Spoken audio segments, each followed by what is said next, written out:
Joining us today is award-winning anchor for New York City's Fox 5 News, Ernie Anastos. His stellar journalism skills earned Anastos an abundance of awards. The Greek-American and renowned journalist has covered the most pivotal news stories over the last 3 decades. Ernie Anastos is the first New York TV anchor to receive the highly acclaimed Lifetime Emmy Award. Kalimera, Ernie. Thank you, Yanna. It's so nice to be here. I love your studio. This is great. This is very Greek, and I love that. Anything about Greece is so important to me. I just love the Greek culture and family and everything that's part of what makes me who I am. Yes, it does make you who you are, and you are much loved, Ernie. Not only amongst the the Americans, but the Greeks love you. I love them back. I love them back. That's for sure. I mean, I'm so happy to be on television all these years and to represent in many ways, the Greek community and the Greek culture. And to me, it's an honor. And when people come up to me, especially who are Greek and the young children who I love so much, and when I see their faces and I can tell that they're proud that the name, represents something, and I like that. But it's an encouragement for them, I think, to become whatever they want to be, because that's something that I always push. Be everything that you can be. Understand your God-given talents. Take advantage of that. And turn into whatever it is that's going to make your life important. One of the things that I talk about to especially a lot of young children, I talk about not looking for success in life, but looking for significance.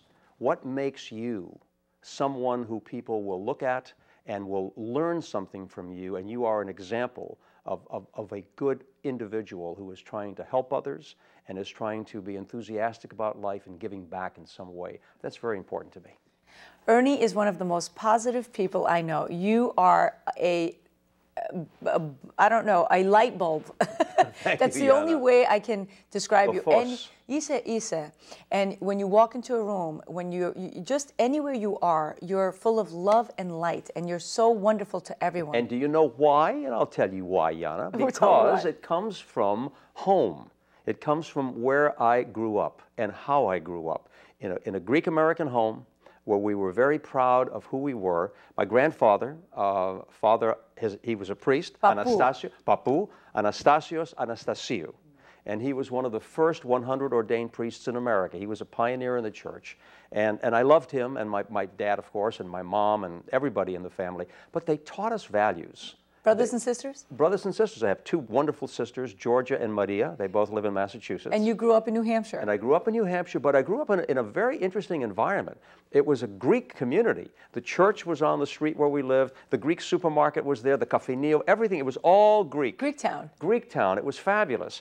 But we grew up understanding that life was to be lived, that we had enthusiasm in our hearts, and that we had challenges ahead, but we respected, we respected ourselves and we respected other people. Philotimo. This is so important to understand, and that has given me what you described, this enthusiasm and this light, because it comes from all of that, and my strong belief in God. And I think that's a very important part of my life, spirituality. Do you know that on Saturday nights, Saturday nights. I believe anything you say. I'm telling you, I have. You always say the truth. I do. I hope I do. I have a wonderful routine at home, and I have my little thimiado, and I light the charcoal, and I have my thimiema, and I put it on top, and I walk around the house, and I bless the rooms. Bravo. And when the children are there, I make them participate as well. That's and we great. have a little stavro. They take the stavro, and they pass it along. You do your stavro, you kiss the cross, and they smell it. And when the children turn around and they say, Papu, I love that smell. I love the thimiado.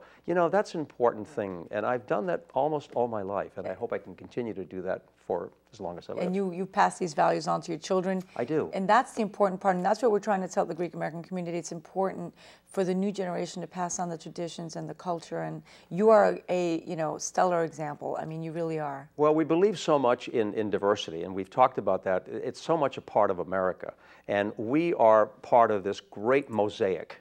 And it's a beautiful thing to have, especially when you're living in New York, because this is the crossroads of the world right here. Absolutely. And when you look at what we are contributing, and I'm so proud of Greek Americans who are doing so well, whatever it happens to be, whether it's in politics or in entertainment, in government, in education, in the medical field, when I see all of that happening, it does make me proud. And I think that young children use that as a role model, which is very important to their own development, to be able to look up at somebody and say, you know, I admire this person, I would like to be like that. We all need that. Yes. I needed that when I was growing up as well. So who was your idol? I would say, first of all, you know, family. I really feel that my grandfather, my father, my mother, those people who are around me, including my uncles and aunts, were role models for me. But as a child, I liked television. I liked radio, especially. And I used to sit underneath a kitchen table, and I would take the radio and put it up next to my ear, and I would listen to the radio. I was only like 10 years old. And when the announcer would speak, I would turn it down, and then I would speak, and then I would turn the music up. And then I built a little radio station in the basement. I had all my friends come over, and we had microphones, and we would produce programs. At 16 years old, I went to the local station, and I was still in high school. I applied for a job, and he said, you have a good voice. Sit down and read for me, and he gave me my own show. So that's how you started in media? Yeah, that was it. I had a little talk show for teenagers, and then I continued through college and all the way. I haven't been off the air since 16 years old. That's unbelievable. So it's a part of my life. It definitely is, and yeah. over 30 years you've been covering the news.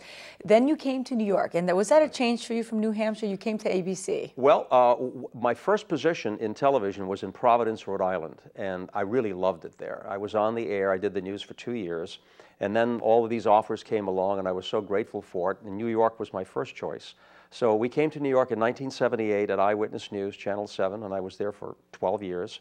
I loved it there. I had a great time, and I would have stayed, but CBS had made me an offer, and it was something that sort of pulled me, and I had a tough decision to make, but I went to CBS, and I had a great time there as well, working with so many people. And then I also had another offer from Fox to be able to help them build up their station at Channel 5. And I did that. So every place that I've been, I've enjoyed it. And I've made such great friends. And I think I can look at people in this city. In fact, when I received an award, there was a Lifetime Emmy Award. And I looked out at this room, and there were probably about 800 people there. And when I accepted the award, I said, you know what? I probably have worked with all of you in this room, and if I haven't, I will someday. Absolutely. So it's such a network of fantastic people who all do such great work in this city. I'm very proud of the people who are on television, radio, and journalists. I mean, you've had an amazing career, and you've met some amazing people. You've interviewed Fidel Castro, President Carter, George Bush, President Clinton, Gorbachev, and Desmond Tutu, just to name a few. You've covered all the major stories. What an experience that's What an been. experience. Really. What are some moments that have remained with you? You know, Yanna, I think if we're talking about major news stories, I like to focus on the positive stories, but I must tell you that probably the deepest story, the most difficult story was 9/11. That was something that touched all of us because it was right here, but the severity of that story and the depth of how we felt emotionally about this story cannot be compared to anything. And I remember being on the air. I remember going down to Ground Zero 2 days after the attack and standing there and feeling everything that had happened at that moment. But the weeks and the months that transpired and doing the personal stories about those individuals who had lost their lives and those people who were left behind and the trauma that the city of New York felt, but the country and the world felt, has stayed with me forever. And I have a little prism, a little piece of glass that was given to me by the New York Police Department and Fire Department. And it's a little chunk of glass. I get really emotional when I talk about it. And maybe I shouldn't talk about it because it does get to me, but it's a little piece of glass from that day that I cherish because everything that happened is in that piece of glass, in that prism. But that was probably the most difficult and powerful story I've ever covered, ever.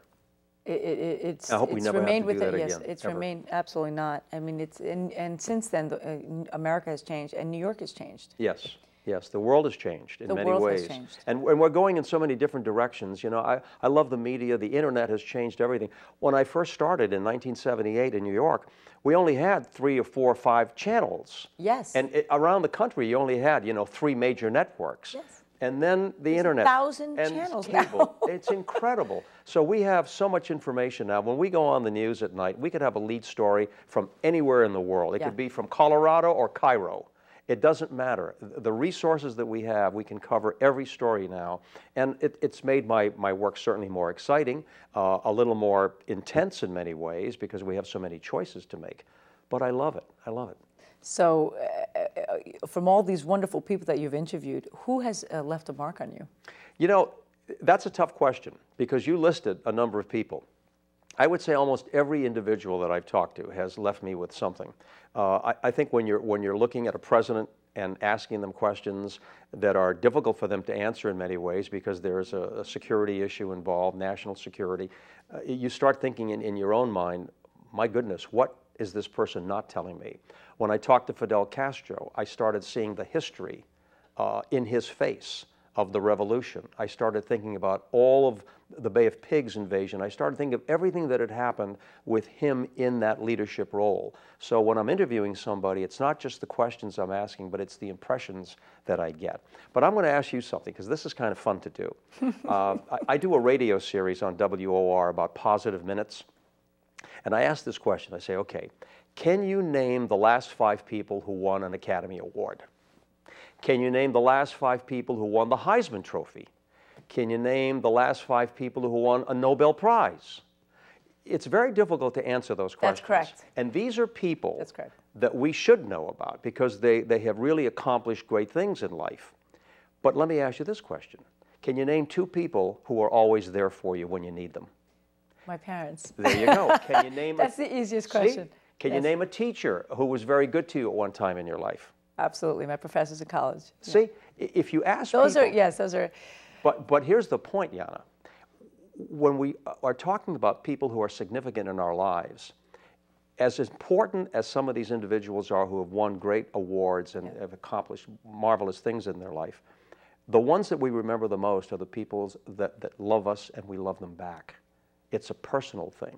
So that's my answer to you in a way that, you know, yes, I've interviewed a lot of famous people, but the ones that really stand out and have significance in my life, my family, my wife, my children, my parents, my sisters, that's the heart of life. Let's talk about Ernie at home, because Ernie does some wonderful things at home. Absolutely.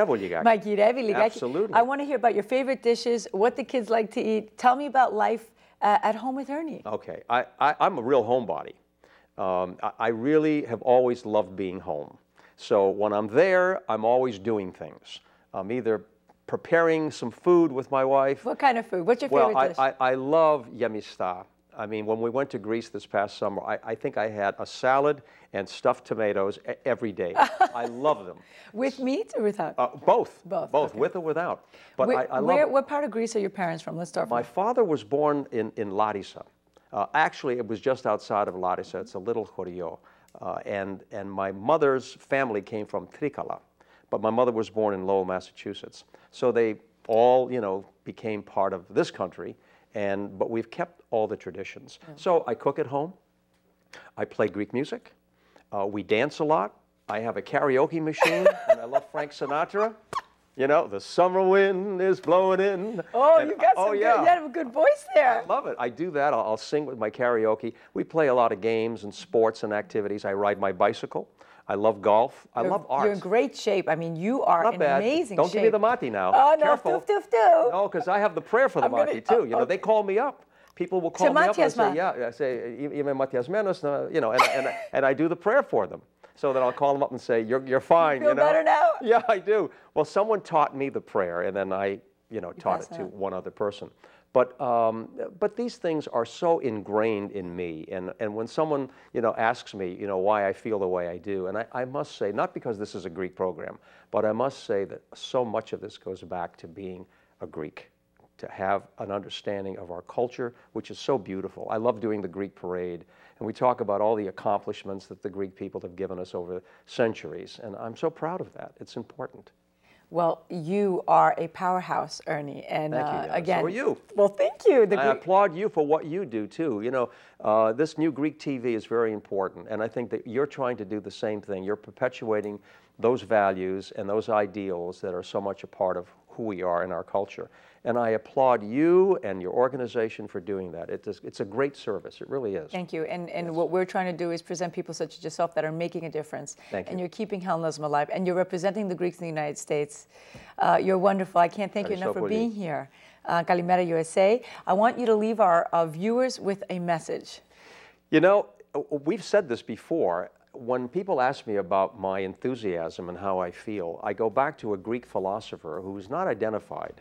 But he said, I have a wish to die young, but as late in life as possible. And my message is to have a youthful heart, a youthful attitude, to understand that there are so many things for us to do out there. Never feel like you've been there and done that. Always look for the new challenge. Always feel that you are young at heart. Believe in God and become everything that you possibly can be. Ladies and gentlemen, the wonderful Ernie Anastos. Thank you, Yanna. Thank you so much.